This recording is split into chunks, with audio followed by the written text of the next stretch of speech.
now. Well, let's get some more reaction and hopefully more details too from Anna Baranova. She's our correspondent in France. Anya, good evening to you again. What further information have you heard?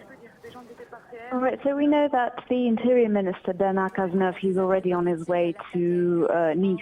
There is going to be an emergency meeting held in Paris at Place Beauvau, but he's going to Nice. Also, a police operation is underway there now, and the police is urging citizens of Nice to stay put, stay at home.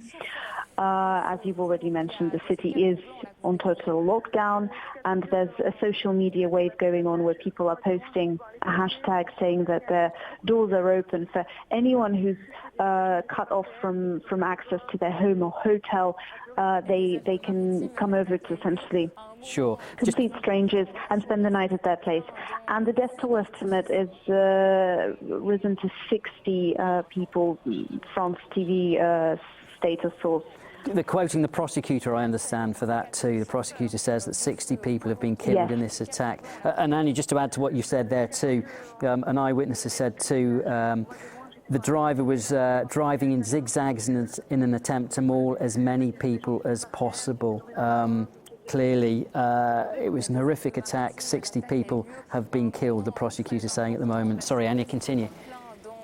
That's also something that I wanted to talk to you about, because when we keep saying that the truck plowed into the crowd, we sort of have this image of it going directly into the crowd and then stopping at some point. An eyewitness on iTélé, a French TV channel, news TV station, described the situation with horrific detail, exactly saying what you just said, that it was going in zigzags, trying to hit and injure as many people as possible. So that's why this death toll is so high.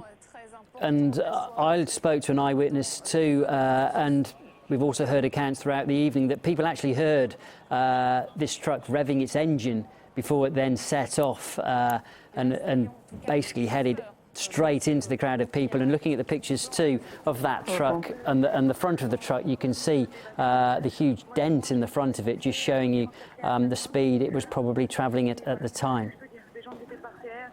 So Anya, in terms of social media too, what sort of reaction have we been seeing from people? So we've seen politicians take to Twitter, for instance, to their accounts and expressing their feelings of sorrow over what had happened, especially given that the death toll keeps rising. But also there's this interesting trend that's happening that's sort of mimicking what happened in Paris when the November attacks took place, when the Bataclan happened, and a large perimeter of the city was completely blocked off by police and people were just caught up in there, and they couldn't get to their homes.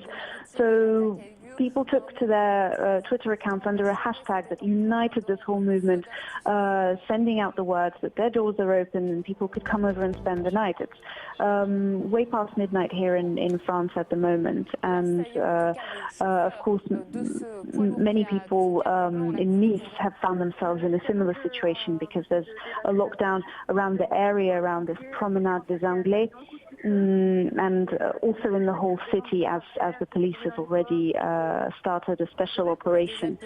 So this hashtag, which is Porte Ouverte à Nice, is going to help many people, I'm sure, find shelter for the night.